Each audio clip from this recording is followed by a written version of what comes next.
Gente, socorro. A gente já tá atrás de mim por causa daquele roteiro da aula passada. Eu não sei o que fazer. Como assim, João? Por que você ainda não fez esse roteiro? Tu sabe que vale ponto, né? Gata, eu sei, mas eu tô completamente travada. Eu não sei por onde começar. Você já definiu o tema? Hã? Olha, primeiro é bom você pensar no formato da sua história. Se vai ser um curta, se vai ser um longa, uma websérie. Enfim, porque isso pode ditar muitas coisas, inclusive desde o seu processo criativo até o seu plano de ação. O meu quê? Calma. Depois de você definir o formato, você precisa começar a pensar no tempo e espaço que a sua história vai se passar. Porque isso vai influenciar na sua construção dos personagens.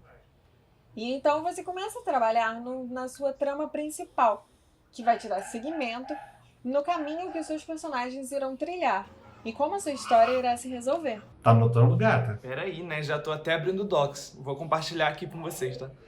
Tá, voltando então. Você precisa que o seu público se identifique com o seu protagonista. Então, você precisa colocar, sei lá, alguma característica dele ou alguma situação que ele passe que dê uma proximidade do protagonista com o público. E isso precisa ser colocado logo no início, logo nas primeiras páginas ou nos primeiros minutos, porque senão o público pode perder o interesse na sua obra. Ué, mas o povo vivia criticando. Quer dizer, vivia assistindo os filmes do Crepúsculo e hoje só que sabe criticar os personagens e a própria trama. Hoje, eles têm vergonha, né? Ah, pronto. Tem vergonha por quê, rapaz? Quem nunca se identificou com a Bella? É. Enfim, você precisa começar a pensar em qual mensagem você quer passar para o seu público, porque todo projeto audiovisual tem o poder de elevar o olhar do espectador e levá-lo a pensar e se emocionar. E tudo isso começa com... É, tá bom, mas volta pra aquilo que o Roger tava falando sobre o processo criativo e tal. Então, o processo criativo ele é muito particular de cada um, sabe? Olha, peraí. Eu vou te mandar um link aqui. Dá uma olhada nessa entrevista com o roteirista Paulo Halma. Eu acho que é assim que fala.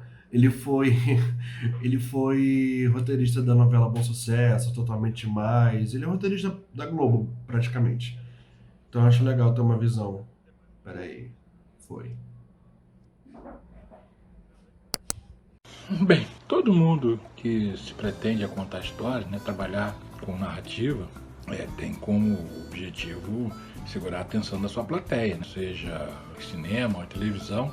Manter a atenção do espectador é crucial, é para isso que a gente escreve, né? Porque a pessoa que está nos assistindo embarque nessa história e tem interesse naquilo que a gente está falando. Costumo sempre citar o exemplo da Sherazade, das Mil e Uma Noites, que tinham como objetivo entreter o sultão sob pena de perder a cabeça, né?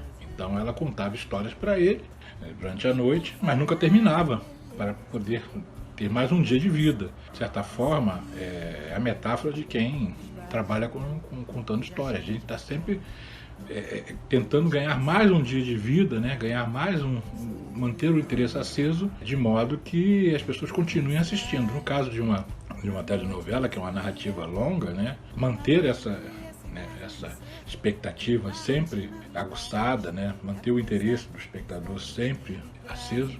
A primeira coisa que você faz quando vai escrever uma narrativa, né? Seja longa-metragem, 1h30, 2 horas, seja uma minissérie de 6, 12 capítulos, seja um seriado de 3, 4 temporadas, de 10, 15 episódios, ou uma novela que vai ficar no ar, né, 6 meses, que é o tempo de uma novela em geral, 150 capítulos por aí. A primeira coisa é assim, o seu material tem fôlego para tanto, né? Você sempre tem que trabalhar, né, pensando na duração do o tempo que dura o teu projeto, né? E obviamente, entendendo a duração desse produto, você vai dispondo o teu material de forma que ele, né, atenda essa duração, né? E sem perder o interesse, sem cair numa redundância que torne a história obsoleta. Então, é claro que uma história mais compacta você tem mais controle disso, né? Quanto mais o produto vai se ampliando, né, E no caso de uma obra aberta como uma telenovela, que você vai escrevendo quase que simultâneo à sua exibição, e com isso você vai tendo uma recepção do público muito mais imediata, ou seja, não existe exatamente uma diferença se você vai contar a história do Cazuza, ou a história do Cartola, a história do Pixinguinha, que é outro roteiro que eu também escrevi. Então, é óbvio que é preciso dizer o seguinte: existem filmes pessoais, você escreve teu projeto pessoal. Todo o roteiro que eu escrevi na minha vida, ele não foi gravado de forma linear, né? Você escreve um roteiro e você pode começar pelo final, você pode começar pelo meio. Isso é uma questão de produção e também da forma que o diretor trabalha, né? No caso específico de Bom Sucesso, foi uma questão de logística. Havia, obviamente, na sinopse a previsão do carnaval. O carnaval era um elemento importante na trama, e o desfile da Paloma com o Alberto era uma coisa que estava prevista na sinopse. Acontece o seguinte: a novela tinha sido programada para estrear em final de julho de 2019 e acabaria em janeiro, mais tarde, em fevereiro de 2020, antes do carnaval real. Então a gente teve que antecipar essa parte para ser gravada no carnaval de 2019, que foi em março. Nós já tínhamos escrito vários capítulos, a novela tinha sido aprovada, já estava encaminhada e tal, mas a gente teve que fazer esse bloco das ações envolvendo o desfile da Paloma e Alberto no Sambódromo para poder ser gravado no carnaval real. E aí, sim, apesar disso já estar previsto na sinopse, isso já está previsto na trama, e nós entendemos que essa situação seria no terço final da novela, é claro que havia um risco aí, porque primeiro foi a primeira gravação da equipe toda, né? A primeira gravação da Grazi e do Fagundes. Eles já tinham feito leitura dos personagens, mas ainda não tinham a dimensão exata do que seriam aqueles personagens, né? Mas as cenas, né, tinham a sua força, a sua poesia, e foi bastante forte, porque eles fizeram como se já estivessem totalmente dentro do personagem, né? Eles jogaram na emoção e foram bastante corajosos e felizes. Tanto que quando eu e a Rosane vimos a cena gravada, assim, né, o copião, e eles estão seguindo pelo Sambódromo, assim, né, aquela cena como rumo ao infinito, eu falei assim: agora sobe os créditos, acabou a novela vai terminar aí. De certa forma, eu quase que acertei. Na verdade, essa cena passou 3, 4 dias antes do último capítulo da novela, na semana final da novela, né?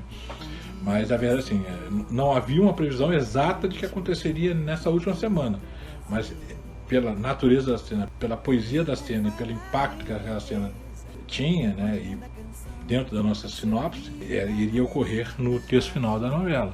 Que é a novela, como eu te falei, né? Ela é uma obra aberta, então ela você vai alimentando o seu espectador conforme ele vai te solicitando. Então, algumas coisas você antecipa, outras coisas você vai retardando. A morte do Alberto, que era uma coisa que estava prevista na sinopse, a gente esticou ao máximo, porque os espectadores adoravam, né, o personagem do Fagundes. O Fagundes estava muito bem. A gente, obviamente, esticou até o limite, né, até o penúltimo capítulo, quando ele morre, de fato, né. A novela mudou nesse sentido, não era com quem ia ficar a Paloma o principal motivo, né, da expectativa do público, mas sim se Alberto ia ou não morrer, né, e quando isso aconteceria. Mas é natural você escrever uma coisa e aquilo ser gravado antes, depois de como está previsto. Na verdade, sim, não existe uma diferença de fundo no trabalho do roteirista, seja escrevendo para cinema ou para televisão, seja escrevendo um longa-metragem, um episódio, uma novela de muitos capítulos. Na verdade, o trabalho é basicamente o mesmo, né? Você pega um material, distribui ele na duração do produto, criando um mecanismo de tensão, obedece uma lógica, né, de como você distribui o material que compõe essa tua narrativa, né. Essas narrativas, em geral, têm começo, meio e fim, não necessariamente nessa ordem, porque você pode começar a mexer a tua trama antecipando fatos e postergando os outros, mas seja o tipo de narrativa que for, ela sempre obedecerá um primeiro momento onde você apresenta o material, um segundo momento onde esse material ele sofre um confronto entre o objetivo, né, da narrativa e suas dificuldades de serem realizadas, e a conclusão, né, que vai ser atingiu ou não o personagem conseguir realizar o que ele pretendia, a coisa ser realizada de forma feliz ou triste. Então, independente disso, você tem essa estrutura, você coloca isso a serviço da sua narrativa e distribui isso dentro do tempo que o teu produto tem. Então, se é uma história basicamente original, totalmente original, se é uma história, uma adaptação de um texto pré-existente, seja um romance, ou um conto, uma peça de teatro, o trabalho do roteirista é sempre o mesmo. Calma, olha isso daqui também da Ana Johan. Ela é professora de roteiro, roteirista, diretora de cinema e documentário. E isso vai te ajudar a ter um ponto de vista diferente. Olá, eu sou a Ana Johan, sou roteirista, diretora e pesquisadora da área de roteiro cinematográfico. Eu sempre me interessei muito pela escrita desde que eu era adolescente. E quando eu comecei a me interessar por essa área, em meados dos anos 2000, eu tinha acesso a muito poucos livros ainda e conteúdos, os cursos não existiam. E eu comecei a pesquisar sozinha e também levantar muitas questões. E aí que nasce também essa função de pesquisadora, né, dessa área. Eu tendo a compartilhar muito desse processo com os meus alunos e nos meus cursos e pensar também essa profissão do roteirista e dos processos, porque muitas vezes a gente parte do pressuposto que existem algumas questões básicas do roteiro e se passa por cima. E hoje em dia, por exemplo, num curso introdutório, às vezes eu falo muito das diferenças, né, de processos de escrita de um curta, de um longa-metragem, de um projeto de série, né? Porque não acredito em inspiração, acredito em conhecimento. Então a gente precisa ter muito planejamento e escrita desses projetos. E sendo assim a minha forma de lidar com projetos diferentes, são só formas de processo mesmo, né? De entender cada processo. É sempre você mergulhar com profundidade em uma temática específica, viver aquela vida daqueles personagens, vestir aquela roupa, até que, né, eu possa abandonar aquela roupa e ir para outro projeto. Sobre produção de roteiros, como eu falei, diferente da literatura e do teatro, que é um texto mais livre, mais experimental e de uma certa forma também com um outro custo, né? No cinema a gente acredita muito no projeto e no processo, né? Não é aquela coisa, eu vi um edital, então eu vou escrever um projeto para colocar nesse edital. Isso pode até acontecer, mas o que realmente dá resultado é você escrever um projeto, acreditar nele, trabalhar, porque escrever, afinal, é reescrever, e aí você conseguir um edital, né? Mas é claro que para curta, para longa e para série de TV, existem formas diferentes de produção, né? Para um curta é mais fácil, às vezes os autores até de forma independente conseguem um financiamento. Sobre escrever um roteiro, como eu falei, existe certos pilares, né, de conhecimento de um roteirista que um roteirista precisa ter, e um deles que eu considero é você conhecer de processos e ter muito conhecimento de dramaturgia também, né? Porque se você conhecer de processos, ter uma visão de mundo e ter conhecimento de dramaturgia é o que você precisa para realmente começar, né, a escrever um projeto. Como eu falei, existe uma confusão, porque às vezes as pessoas acham que elas são alfabetizadas e por isso que elas sabem escrever. Mas qualquer profissão você precisa ter muito conhecimento, não é diferente na escrita. Então, por se tratar de arte, muitas vezes as pessoas acreditam em inspiração, e aí a gente vai descobrir em um curso, de uma forma mais aprofundada, que não tem nada disso. Existe muito trabalho e muito suor. Qual a parte mais difícil que eu acho de um roteiro? Eu acho que são etapas, né? São processos e realmente são desafios grandes. Não acho que é mais difícil começar ou terminar, né? Mas realmente você precisa sentar, começar a pensar numa ideia, pensar nesses mapeamentos de personagens. Até, por exemplo, num longa-metragem que você começa a escrever a escaleta, né? Depois vai para um processo de roteiro, de muitas versões. E por isso que é interessante também que para longas-metragens a gente tem vários laboratórios, né? Porque é muito importante essa conversa, esse diálogo com o outro, né? Eu, por exemplo, sou consultora, mas mesmo assim eu recebo consultoria para os meus projetos. Porque quando eu estou escrevendo pode acontecer pontos cegos, né? Coisas que eu não estou enxergando. Mas, como eu disse, escrever é reescrever. Você só descobre que você é um roteirista quando você realmente não tem preguiça de fazer isso. E você gosta de escrever e reescrever, porque isso que vai resultar, né, num bom trabalho. Agora vem a melhor parte. E tem? Oxe, claro que tem. Agora a gente vai finalmente botar a mão na massa. E é bom a gente começar fazendo storyline. O storyline, ele é um resumo da sua história com início, meio e fim, de até 5 linhas, em que você precisa contar tudo o que acontece na sua história, tá? Tudo mesmo. Porque esse storyline, ele é o que é a sua forma de vender o seu projeto. Às vezes até literalmente. Às vezes o storyline ele vai ser o que vai fisgar aquele produtor, sabe? É a sua forma de convencimento. Será que a Gigi aceita só o storyline? Claro que não. A Gigi pediu um roteiro. Tu sabe como a Gigi é. Se ela quer um roteiro, tem que entregar um roteiro. E você já tá bem atrasado no prazo, João, então não abusa.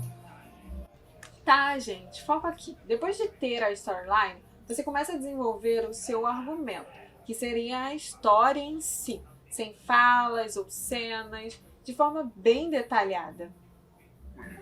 E por fim, você faz uma sinopse, que é um resumo da sua história de 10 a 15 linhas, contando tudo sem spoiler, porque essa sinopse, ela é o que vai vender a sua história para o público. Então, ela precisa cativar o público ali, nessas linhas, de 10 a 15 linhas. Calma, gente, calma. Eu tô anotando tudo aqui, mas um de cada vez. Eu sou um só, vai mais devagar. Tá bom, depois disso você precisa ter bem definido os 3 atos da sua história.